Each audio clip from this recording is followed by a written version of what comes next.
बेटा इससे पिछली क्लास में हमने परम्यूटेशन के बारे में बात की थी। आज कॉम्बिनेशन के बारे में कुछ बात करेंगे और उसके बाद बेटा इस कॉम्बिनेशन को बात समझना, ये कॉम्बिनेशन ही आपको प्रोबेबिलिटी तक पहुंचाएगी। जब मैंने परम्यूटेशन का नाम लिया था तो परम्यूटेशन में मैंने आप लोगों को बताया था कि परम्यूटेशन में आप लोगों ने क्या सीखना है, अरेंजमेंट। क्या वर्ड था बेटा, अरेंजमेंट। अब जब कॉम्बिनेशन का प्रयोग होगा उसमें अरेंजमेंट शब्द भी हो सकता है, परंतु अरेंजमेंट के साथ क्या होगा बेटा, प्लस में क्या आ जाएगा यहाँ पर, सिलेक्ट। सिलेक्ट वर्ड आएगा। सिलेक्शन के बारे में बात करेगा कि आप अभी तक परम्यूटेशन में क्या सीखा था कि 5 आदमी थे, 5 ही प्लेस थे। अब आपके पास 5 आदमी है, 3 सीटें हैं, तो अब आपके पास इक्विवेलेंट नहीं है, तो इसका मतलब कोई तो 2 छोड़ने पड़ेंगे। कौन से 2 छोड़ने पड़ सकते हैं, इसके बारे में भी नहीं विचार। जैसे कॉम्बिनेशन का अर्थ क्या हुआ कि मैंने 3 व्यक्ति हैं ए बी सी, ठीक है। कितने व्यक्ति हैं, 3 व्यक्ति। 3 व्यक्ति ए बी सी हैं, उनकी कमेटी बनानी है 2 पर्सन की। कितने पर्सन की, 2 पर्सन। तो अगर 2 पर्सन की कमेटी हमें बनानी है तो हमें सबसे पहले ये देखना पड़ेगा कि आप कितनी तरह से उस कमेटी को सिलेक्ट करोगे। तो बेटा अरेंज तो होगा ही होगा, परंतु क्या होगा, अरेंज के साथ सिलेक्शन होगी। तो बेटा कितनी तरह से अरेंज करोगे ये बात तो ठीक है, परंतु बेटा आप कितनी तरह के साथ साथ आप ये देखो कि सिलेक्शन शब्द आएगा कि कितने सिलेक्ट करने हैं, उसमें से 3 में से 2 सिलेक्ट करने। तो 2 सिलेक्ट करने के लिए आप लोगों को जब सिलेक्शन का प्रोसीजर आ जाए, जब आप किसी टीम का गठन करते हो या टीम के लिए सिलेक्शन बनाते हो या किसी कमेटी के लिए बनाते हो बेटा, तो उस समय आपको ये बात ध्यान रखनी है कि आपको किस चीज का प्रयोग करना है बेटा, कॉम्बिनेशन। अब जब कॉम्बिनेशन की बात करते हैं तो कॉम्बिनेशन को ध्यान से सुनना कि मैं क्या कहना चाहता हूँ।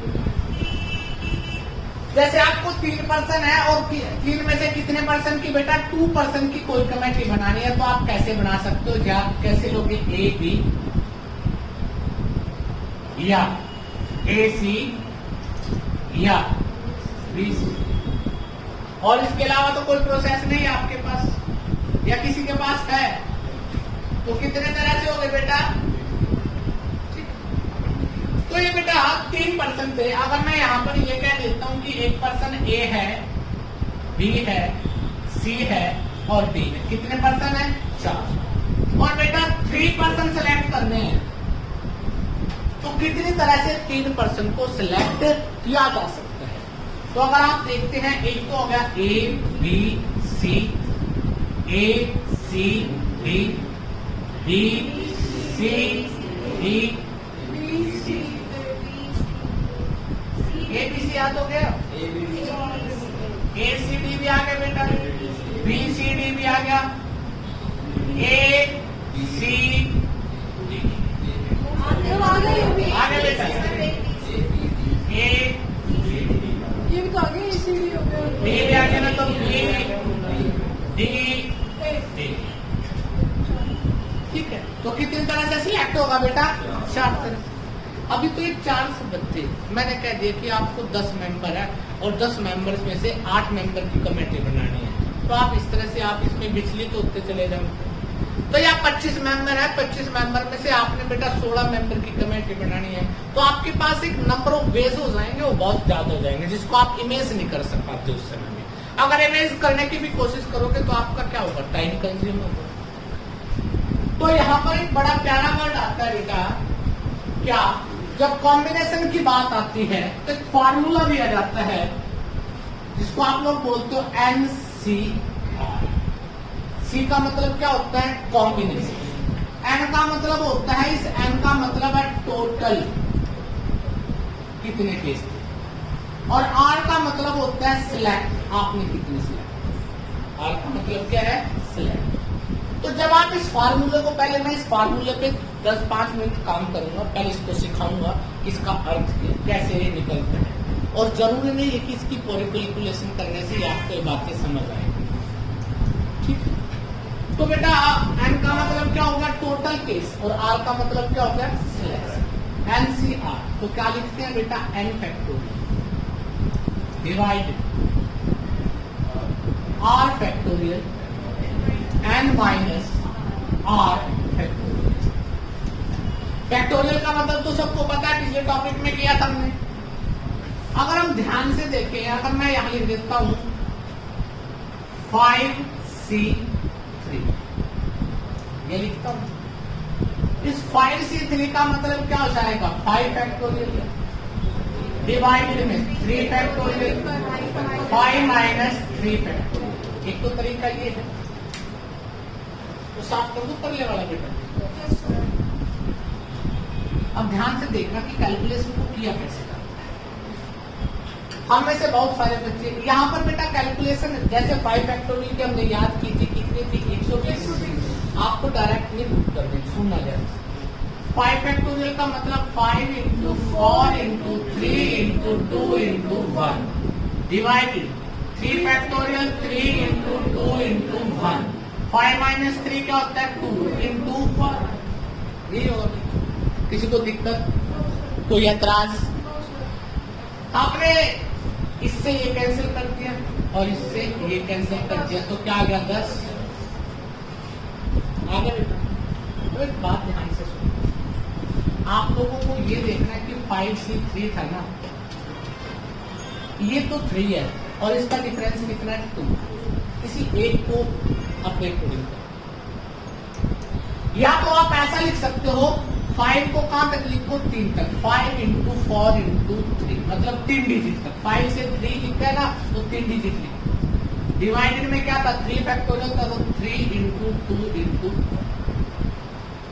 3 से 3 कैंसिल, 2 से 2, तो यहां पर भी आंसर क्या आया? 10। ऐसा मैं क्यों कर रहा हूं, ये बात को समझना है।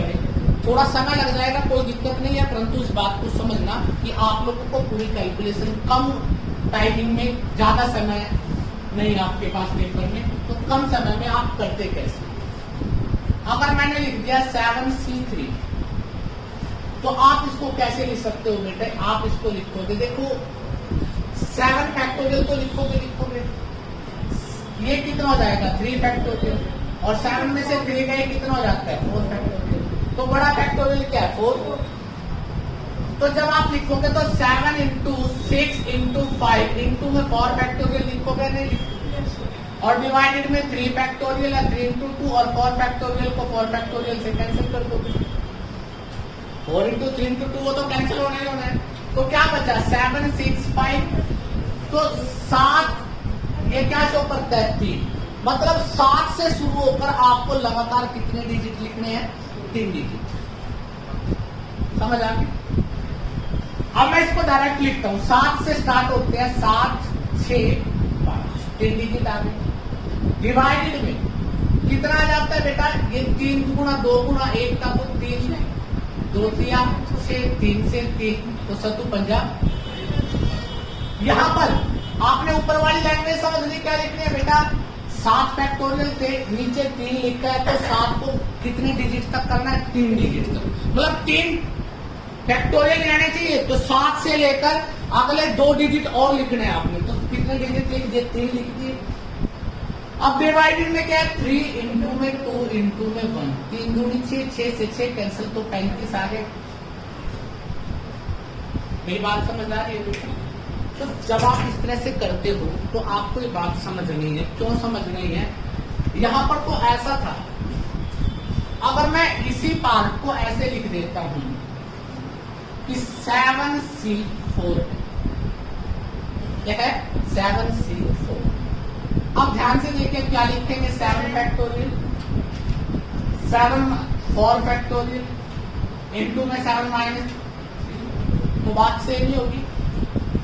4 फैक्टोरियल का मतलब क्या हो जाएगा? 7 इंटू 5 इंटू 6 इंटू 5 इंटू में 4 फैक्टोरियल, 4 से 4 कैंसिल, डिवाइडेड 3 आ जाएगा। तो आपको किस तरह से देखना है? आपने ये देखना है कि 7 और 4 का अंतर ज्यादा है, 7 और 4 का अंतर 3 है, और यहाँ पर कितना है? 4। तो आपने हमेशा छोटे वाला लेना। 7 और 3 क्या है? 3 है, और यहाँ पर अंतर कितना है? 4 है, तो आपने क्या लेना? छोटा 3। यहाँ पे डिफरेंस। तो आप जो छोटी समझ है उसके अकॉर्डिंग आप लोग चल सकते हो। जिसको ये बात समझ आ गई बड़ी अच्छी बात है, जिसको नहीं आई तो मैं इसमें कुछ 3 चीजें आपको सिखा रहा हूँ। सबसे पहले जब भी आप कैलकुलेशन करते हो तो कैलकुलेशन में 3 चीजें मोस्ट इंपॉर्टेंट आपके लिए बेटा, ये तीनों चीजें आपको पता होनी चाहिए। अगर नहीं पता है तो कैलकुलेशन में थोड़ी सी दिक्कत आ सकती है। अभी मैंने आपके सामने लिखा NCR, क्या लिखा था? n factorial divided r factorial n minus r factorial, ये लिखा था बेटा। अगर आपके पास क्वेश्चन में आ जाए पहला केस, यदि n बराबर किसके होता है? r के। n बराबर किसके है बेटा? r के है। तो आपका आंसर हमेशा क्या रहेगा बेटा? 1। क्या रहेगा? n बराबर r के है। अगर इसमें पुट करके देखूं तो ये तो n फैक्टोरियल हो गया, और ये r फैक्टोरियल और n दोनों बराबर है तो डिवाइडेड में n फैक्टोरियल हो गया बेटा। और n minus n factorial minus करेंगे तो n माइनस n क्या होता है? 0। और 0 फैक्टोरियल का मतलब क्या होता है? 1। 0 फैक्टोरियल का मतलब क्या होता है? 1। नीचे 1 रह जाएगा बेटा, n से n कैंसिल हो जाएगा तो क्या बचेगा? 1 ही बचेगा। मेरा कहने का मतलब है जब आपके पास क्वेश्चन में आ जाए 5C5 तो इसका मतलब आंसर क्या आएगा? 1। अगर आ जाए 8C8 तो आंसर क्या आएगा? 1। अगर आ जाए 17C17 तो आंसर क्या आएगा? बात समझ रहा है? अगर क्वेश्चन में NCN मतलब उतने ही n और उतने ही r हो तो आपने कैलकुलेशन नहीं करनी, आपका डायरेक्ट आंसर होगा बेटा इज इक्वल टू 1। इसको दिक्कत, ये बात समझ आ गई? अब दूसरी जो सेकंड चीज आ जाती है बेटा,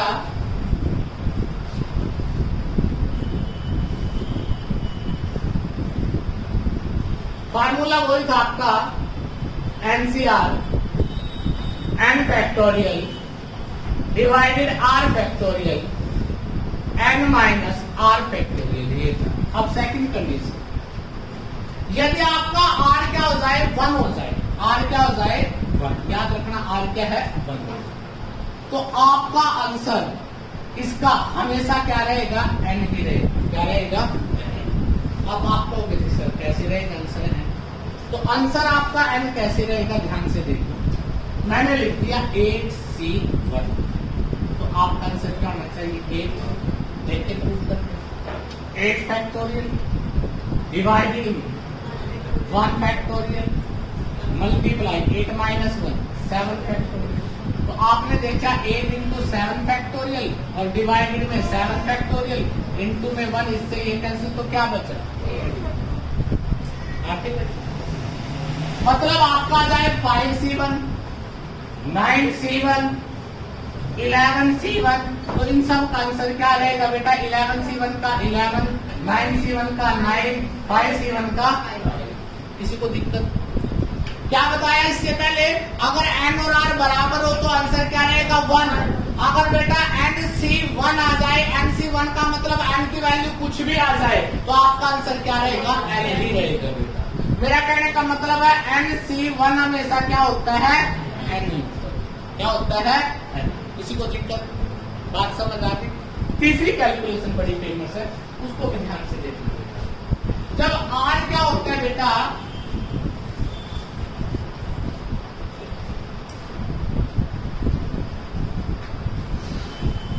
When r is less than 1,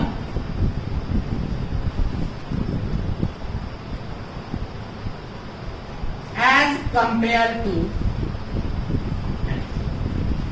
जब r क्या होता है बेटा? लेस देन n होता है बेटा। क्या होता है? एक कम होता है किससे बेटा? या लेस देन n बाय 1, ऐसा कर सकते। तो जब r क्या होता है? कम होता है बेटा, तब भी आप लोगों को ध्यान से सीखना है। जैसे मैं लिखता हूं 8C7 तो आंसर क्या रहेगा? 8। इसी सेम वाला जो हमने NC1 किया था ना, देखो 1 माइनस करोगे या 7 माइनस करोगे तो यहाँ पर भी डिफरेंस तो एक ही आ गया। मैंने लिख दिया 16C15, तो आंसर क्या रहेगा 16। आंसर क्या रहेगा 16। मैं लिख देता हूँ 5C4, तो आंसर क्या रहेगा। बात समझ आ गई। इन तीनों कैलकुलेशन का हमारे क्वेश्चन पे बड़ा इंपॉर्टेंट रोल प्ले होगा, ये बात हमें याद रखनी है।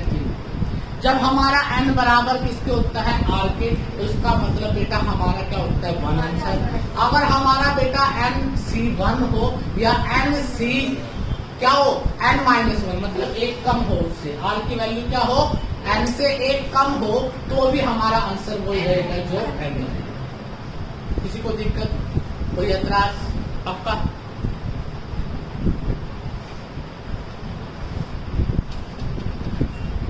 अगर मैं आपसे कहूं 8C5 ज्ञात कीजिए,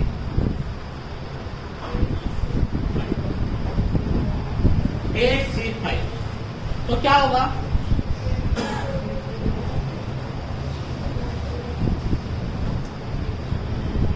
देखो एक तो तरीका यही है 8 फैक्टोरियल डिवाइडेड में 5 फैक्टोरियल मल्टीप्लाई 8 और 5 का क्या है 3 फैक्टोरियल। ठीक है, अब आप लोग दिमाग का प्रयोग करना, 5 फैक्टोरियल तो कट ही जाएंगे अगले वाले में।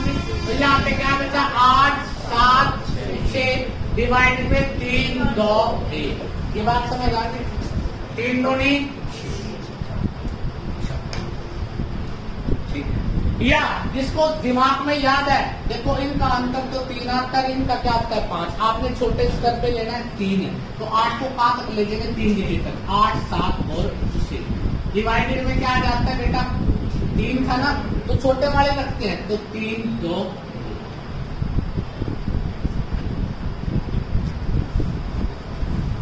छोट लेंगे उसी की वैल्यू लिखिए, छोटे कर सकते हो बेटा, क्योंकि बड़ा तो में ऐसा क्या हो जाता है 5 फैक्टोरियल का 5 वाले से आगे कैंसिल हो। ठीक है बेटा, अब क्वेश्चनों की रूपरेखा स्टार्ट कर ले बेटा, ध्यान से सुनना क्वेश्चन के।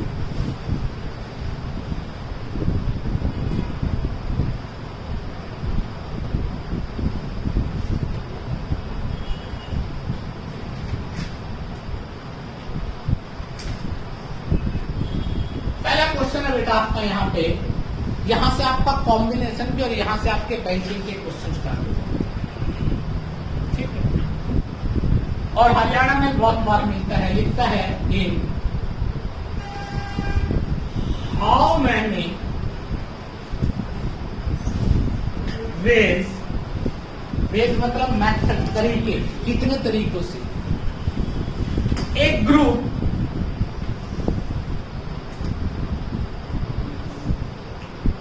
of 5 members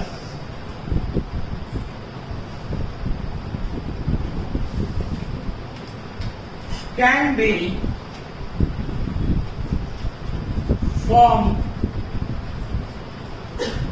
out of 7 members, out of 7 members। तो आपसे क्वेश्चन दिया गया है कि आपने बेटा एक ग्रुप बनाना है, कितने व्यक्तियों का बेटा 5 व्यक्ति, टोटल पर्सन कितने हैं, तो आपको टोटल 7 दिए हैं, सिलेक्ट करने हैं 5, तो आंसर क्या आएगा 7C, यही आएगा। 7C5 का मतलब हमें पता है कि यहाँ पे डिफरेंस आ जाता है 2, यहाँ पे 5, तो छोटा लेंगे, तो 7 इंटू में 6 डिवाइडेड 2 था, तो 2 इंटू में, तो आंसर क्या आ जाता है। जिन बच्चों को ये बात नहीं समझ आई तो वो ऐसा भी सोच सकते हैं 7 factorial divided 5 factorial 7 minus 5 factorial, तो 7 इंटू 6 इंटू 5 फैक्टोरियल डिवाइडेड में 5 फैक्टोरियल, 7 माइनस 5 का मतलब 2 इंटू, तो 5 फैक्टोरियल से 5 फैक्टोरियल कैंसिल, 2 से 3, तो आंसर तब भी क्या जाएगा 1। ऐसे जैसे आप टीचर जैसा आप उसको करना चाहते हैं कर दो। बात समझ आ रही है? श्योर।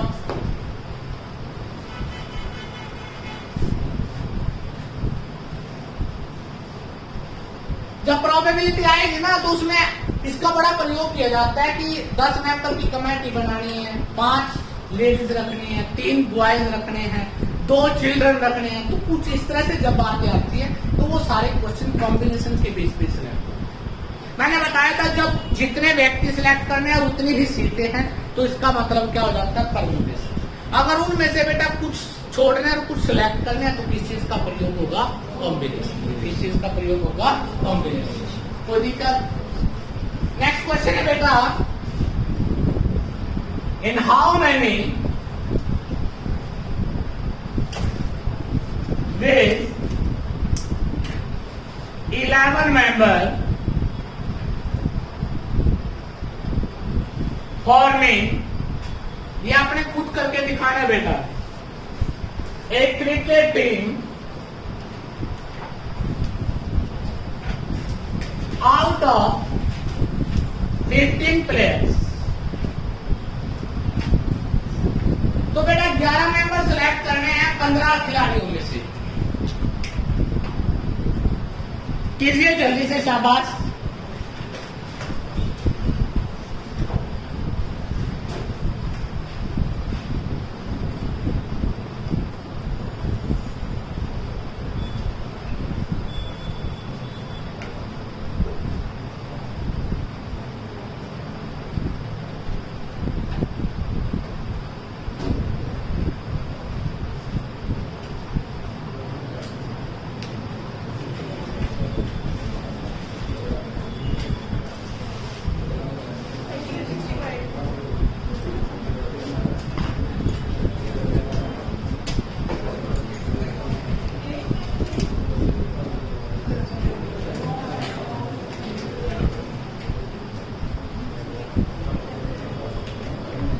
रन बेटा, अगर मैं इसको कोशिश करता हूं तो क्या लिखेंगे बेटा, 15 प्लेयर हैं, सी क्या है, तो इनका डिफरेंस कितना है। अब 4 बड़ा है, 11 बड़ा है, 11 बड़ा है, आपको छोटा सिलेक्ट करना है। तो 15 को 4 डिजिट तक, 15, 14, 13, 4 डिजिट आ गए, डिवाइडेड 4 फैक्टर हुए, 4 दिए 2, 15 7 105 था, 13 5 65। आंसर क्या आ गया, 136। जिस बच्चे को ऐसे नहीं करना था डायरेक्ट कर लेना 15 फैक्टोरियल बेटा, डिवाइडेड में 11 फैक्टोरियल इनटू में 15 माइनस 11 फैक्टोरियल।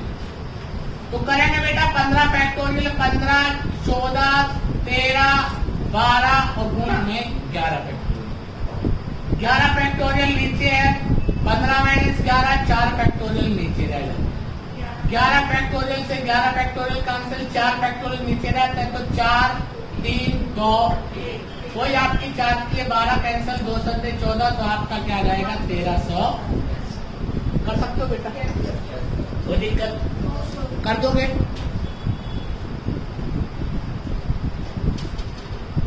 जरूरी नहीं, जब आपके पास ऑप्शन होगी ना, और जिनको डीएस सिखा रखी है डायरेक्ट मार्क उन्हें नहीं करना, ठीक है ना। परंतु जब करनी है जब आपके पास ऑप्शन, और मैं एक ऐसा आदमी ऑप्शन दूंगा ही,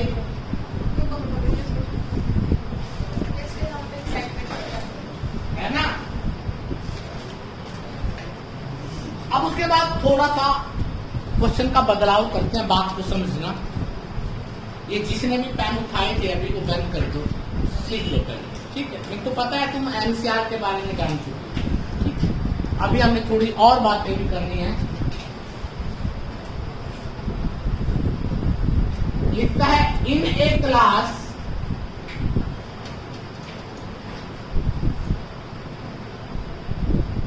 there are 3 boys and 2 girls। कोई कक्षा है बेटा जिसमें कितने हैं बेटा, 3 तो लड़कियां, 2 क्या है, लड़के। इन how many raise a group of 3 students can be formed so that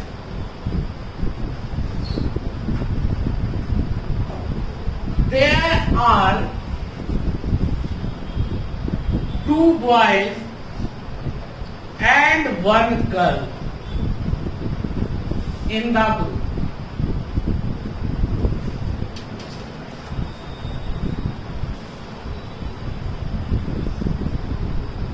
अब मैंने आपको एक बात सिखाई थी स्टार्टिंग में, एक वर्ड आता है एंड और एक आता है और। एंड का मतलब क्या था? मल्टीप्लाई। और का मतलब क्या था? प्लस। अब आपको पता है बॉयज, टोटल बॉयज कितने हैं? 3। टोटल गर्ल्स, अब इसमें से कितने सिलेक्ट करने हैं? बॉयज कितने करने हैं? 2। और इसमें से गर्ल्स कितने करनी है? 1। और बीच में वर्ड क्या है? एंड। तो मतलब मल्टीप्लाई। बात समझ रहे हैं? तो क्या होगा?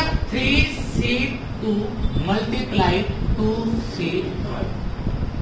3C2 का मतलब 3 2 6। याद आ गया? एक का डिफरेंस है, एक का डिफरेंस है। जब एक का डिफरेंस होता है तो इसका मतलब क्या सिखाएगा? बात समझ आ गई बेटा? 3 से 2, 2 से 1, एक डिफरेंस हो गया, एक कम हो गया। जब R लेस देन n होता है कितना? बाय 1। तो बेटा n आंसर होता है, तो इसका मतलब 3 into 2, तो आंसर क्या आ गया? 6। तो कितनी तरह से ग्रुप बनाया जा सकता है? 6 तरह से। कितनी तरह से? 6 तरह। किसी को दिक्कत, कोई एतराज किसी बात का? श्योर कर दोगे?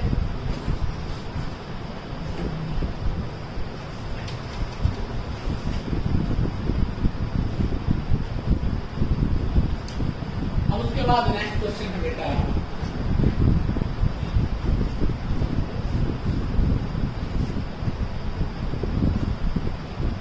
आप दिमाग में सोचना कि कितने एनसीआर होंगे, ठीक है? लिखना नहीं है, आपको माइंड में सोचना है। जब आप माइंड से सोचना शुरू करोगे तो ऑटोमेटिक आपकी क्वेश्चन पे पकड़ बन जाएगी, ठीक है?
दिया है कि how many veg 11 member having, कितने तरह से 11 मेंबर, जिसमें 7 क्या हो बैट्समैन और 4 क्या हो बॉलर। एक क्रिकेट टीम में आउट ऑफ क्या है 15 खिलाड़ी, जिसमें क्या है बेटा 9 क्या है 9 6 भी 15 ही होता है, 7 और 4 भी क्या होता है 11, मतलब 15 में से आपको 11 सिलेक्ट करने हैं। परंतु अगर क्वेश्चन में डायरेक्ट देता कि 15 में से 11 सिलेक्ट करने हैं तो आपका आंसर आ जाता है 15 से 11, यही होता है।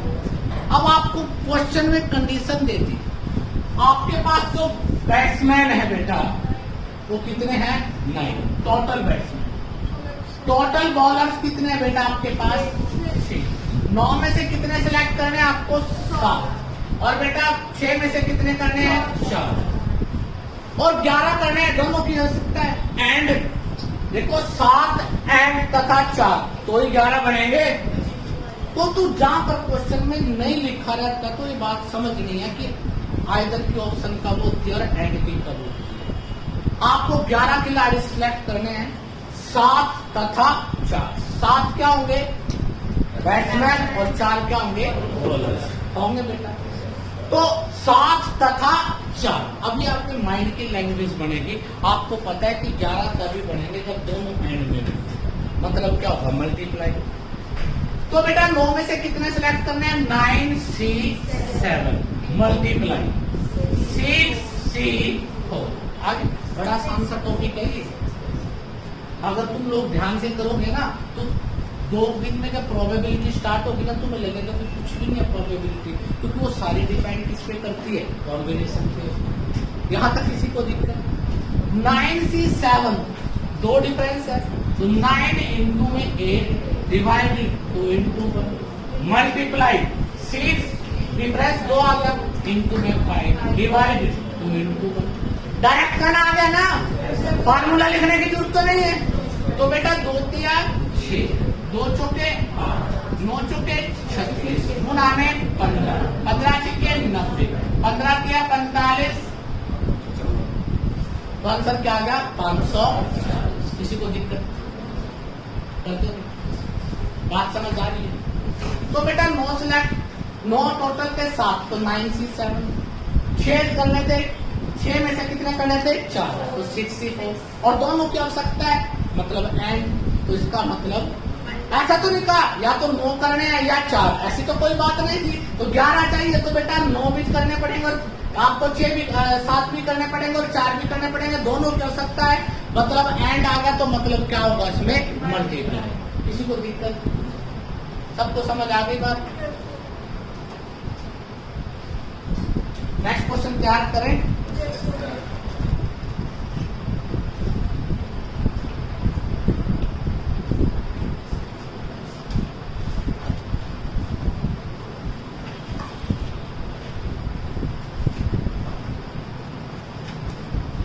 नेक्स्ट क्वेश्चन है बेटा,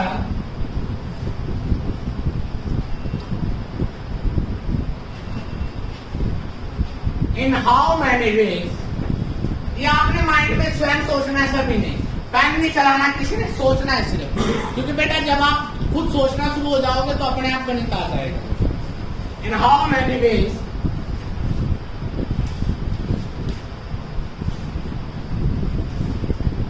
can a group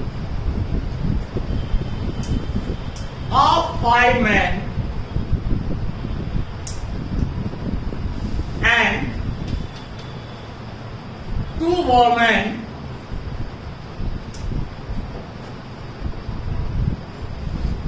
be made out of total 7 men and 3 women?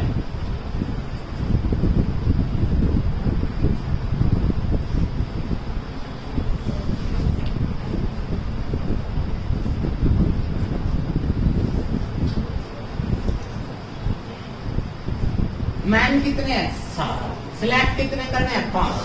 तो 7 C मल्टीप्लाई एंड दिया है तो बेटा 2 वोमेन किसमें से? 3 C। तो इसका तो मतलब 3 आ गया। इसका मतलब 7 गुना में 6 डिवाइडेड 2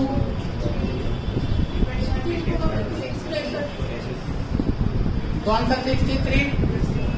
कर सकते हो बेटा? पक्का? कैलकुलेशन में तो किसी को दिक्कत नहीं? समझ आ गई? तो ऐसे क्वेश्चन भी अगर आपने HSSC के प्रीवियस क्वेश्चन पेपर देखे हो तो ये क्वेश्चन भी बहुत जनरल है। ये क्वेश्चन इसमें क्या आ गया? कमेटी बनानी आ जाएगी, कोई टीम बनानी है, कोई ग्रुप बनाना है, बस इतना सा फर्क कर देते हैं। ऐसे क्वेश्चन बहुत सारे हैं, परंतु इनमें भी कुछ केसेस आ जाते हैं।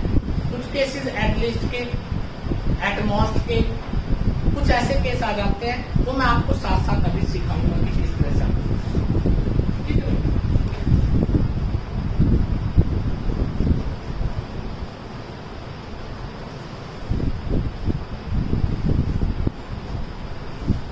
क्या क्वेश्चन में इन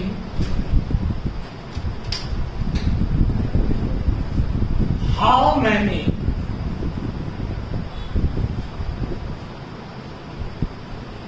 ways of a committee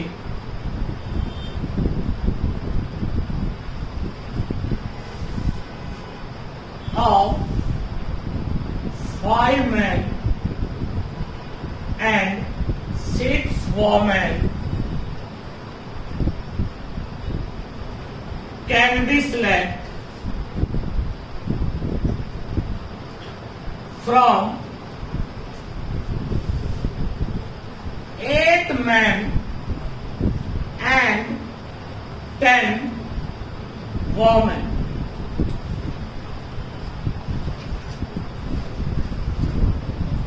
आठ आदमी है, कितने सेलेक्ट करने हैं?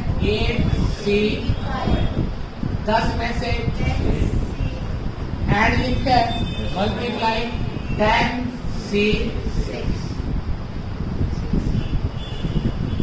इसके मल्टीप्लाई डिफरेंस 3 आ गया, ये 5 है तो 3 के अकॉर्डिंग चलेंगे।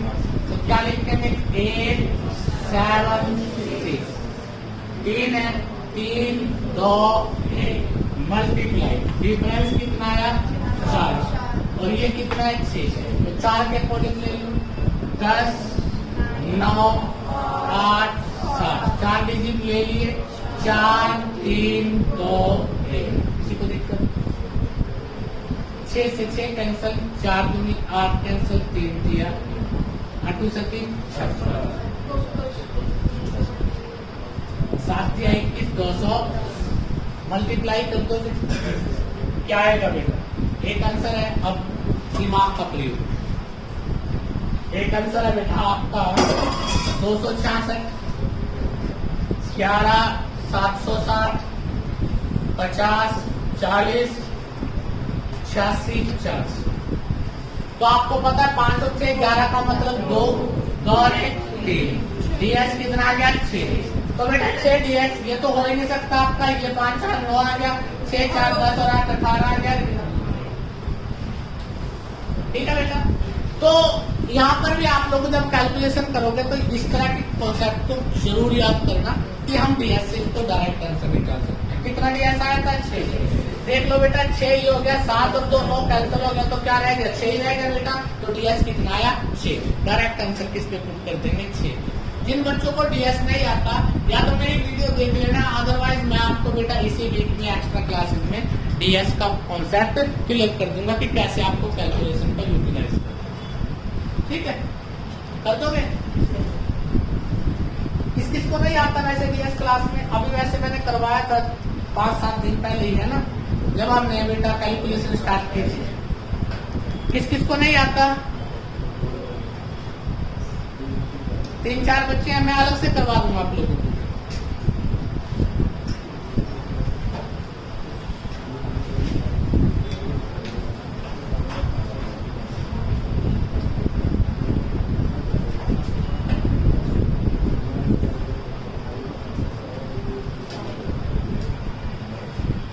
अब एक क्वेश्चन समझना बेटा बड़े ध्यान से, बड़ा इंपॉर्टेंट क्वेश्चन है आज का। लास्ट क्वेश्चन लगा के चलो, बस उतना करेंगे जितना हमें पूरी तरह से आता है, ठीक है? हाँ, बात को समझना, बड़ा इंपॉर्टेंट क्वेश्चन है। इस क्वेश्चन से आपको 2 चीजें मिलेंगी, ठीक है? इसी क्वेश्चन में 2 केस करवा दूंगा, आप समझना इस बात को। कहता है there are 3 men, 8 women and 4 children in a society। एक सोसाइटी है जिसमें बेटा 3 आदमी है, 8 औरत है और 4 क्या है बच्चे। अब 1 2 की बजाय 3 केस आ गया। बात समझ आ गई। अब कहते हैं बेटा एक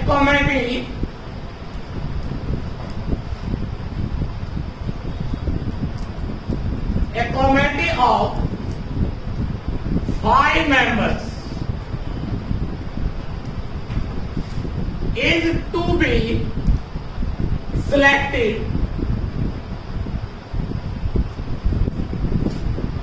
in how many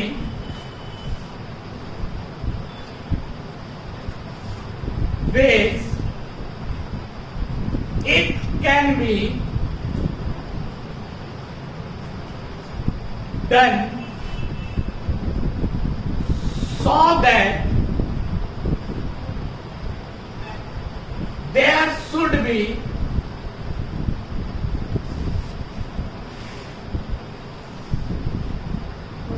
at least 4 women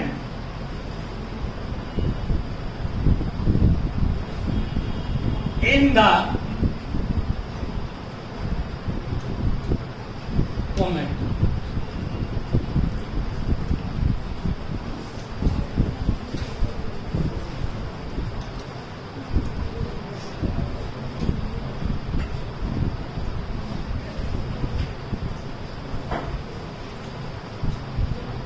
बड़ा अच्छा क्वेश्चन है बेटा। यहाँ से अब आपका गेम स्टार्ट हुआ रियलिटी में। तो अब तक तो हम लोग सिर्फ पहाड़ी पढ़ रहे थे, सिर्फ मल्टीप्लाई कर रहे थे। अब आपके पास यहाँ पर ऐसा क्वेश्चन बहुत बार रिपीट होता है, अगर आपने पहले पेपर को दिया हो। एसएससी में भी क्वेश्चन आता है, हरियाणा में भी क्वेश्चन आता है बेटा, सेंट्रल गवर्नमेंट का कोई भी एग्जाम हो वहां पर भी क्वेश्चन मिलेगा। और बैंकिंग में तो बेटा ये 5 क्वेश्चन इस तरह के आपको आमतौर पर मिलते हैं। हरियाणा में भी बेटा आमतौर पे प्रोबेबिलिटी से इससे 2 क्वेश्चन तो कम से कम मिलते हैं, परंतु एक्सीएस के पेपर में आपसे कम से कम ज्यादा नहीं कहता है बेटा 5 से 6 क्वेश्चन इस टॉपिक से मिले। अगर मैं आप लोगों को कहूं कि आपके पास 1 मिनट का समय सभी के पास, निकाल के दिखाइए क्या करोगे आप। अपना अपना दिमाग यूज कीजिए, क्योंकि जब हम गलती करते हैं ना तभी हमें पता लगता है कि हम सोचते कैसे तो वास्तव में क्या। तो आपके पास समय है 2 मिनट।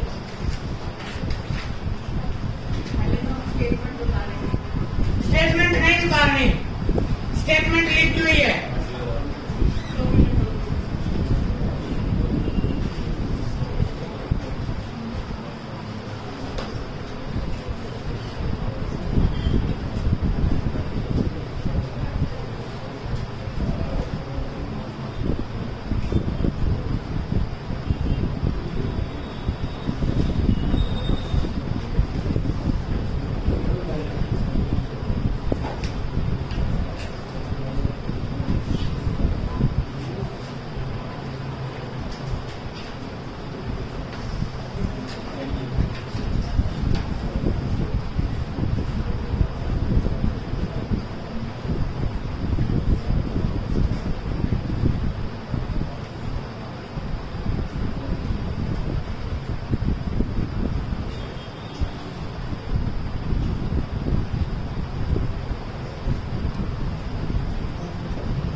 स्माइल कर देखो, यहाँ से सीधा वहां। सर 86 आएगा, सर तो अकेले ही बहुत है। ऑप्शन तो बेटा पृथ्वी पे है ही नहीं। चलो ऑप्शन के बारे में बात कर लेते हैं। तो ऑप्शन अप्रोक्सीमेटली आपका आंसर आना चाहिए बेटा लगभग 540।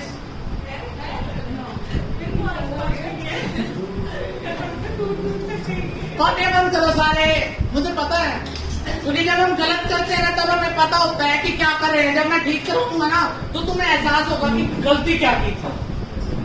ठीक है, अब बेटा 5 आदमी सिलेक्ट करने हैं और क्वेश्चन में लिखा है एटलीस्ट 4 वोमेन।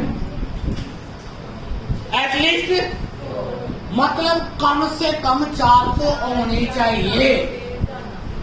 4 से ज्यादा हो जाए कोई दिक्कत नहीं है, पर कम से कम 4 तो होने चाहिए। अच्छा एक बात बताइए, कम से कम 4 अगर वोमेन है तो आपको 4 वोमेन के साथ एक अदर लेना पड़ेगा, क्योंकि टोटल आदमी कितने सिलेक्ट करने हैं? 5। एक तो केस ही होगा, या आप 5 वोमेन ले सकते हो और अदर में कोई भी नहीं लेने बेटा, 0 अदर, 5 के 5 ही वोमेन ले सकते हो। किसी को डाउट?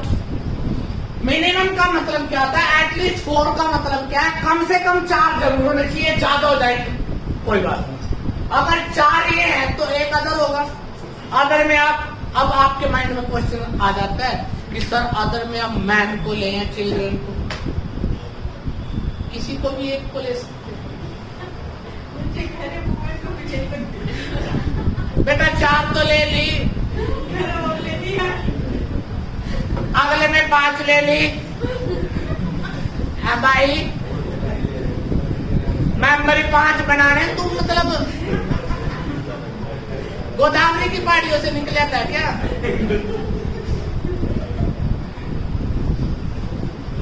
अब देखो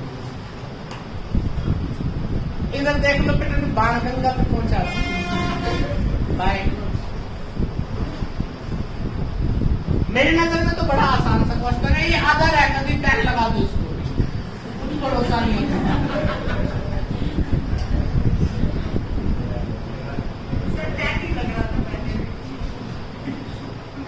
मेरे को पता है ना, नहीं आपको तो वो लगा जिनको नहीं लगाना चाहिए था, क्योंकि 4 और 1 5 आदमी है तो एक।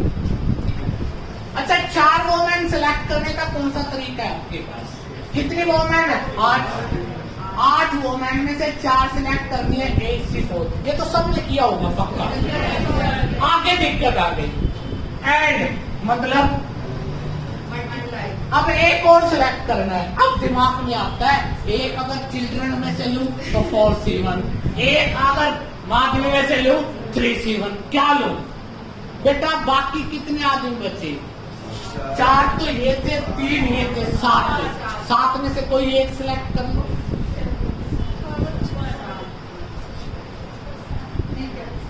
या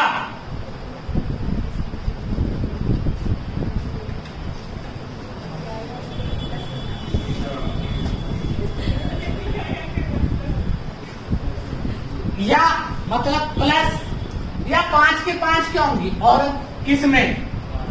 8C। और इस या का मतलब क्या होता है? कर दो 8C4 8 कितना आ गया? 8C4 70 आएगा। अच्छा 70 आएगा। 490 आ गया plus 8 7 6 3 56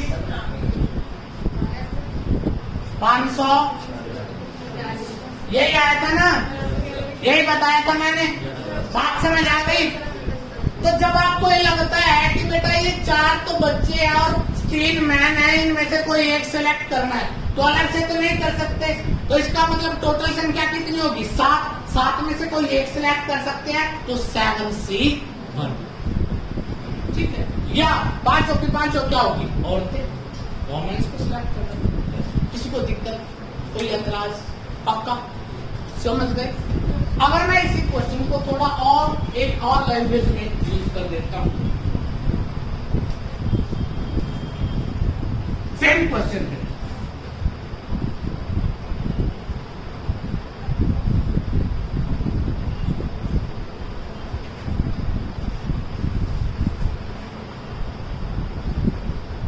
at most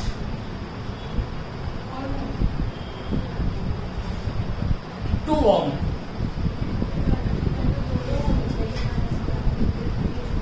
एटमॉस्ट two women का मतलब है ज्यादा से ज्यादा, मैक्सिमम कितने औरतें हो सकती हैं? 2।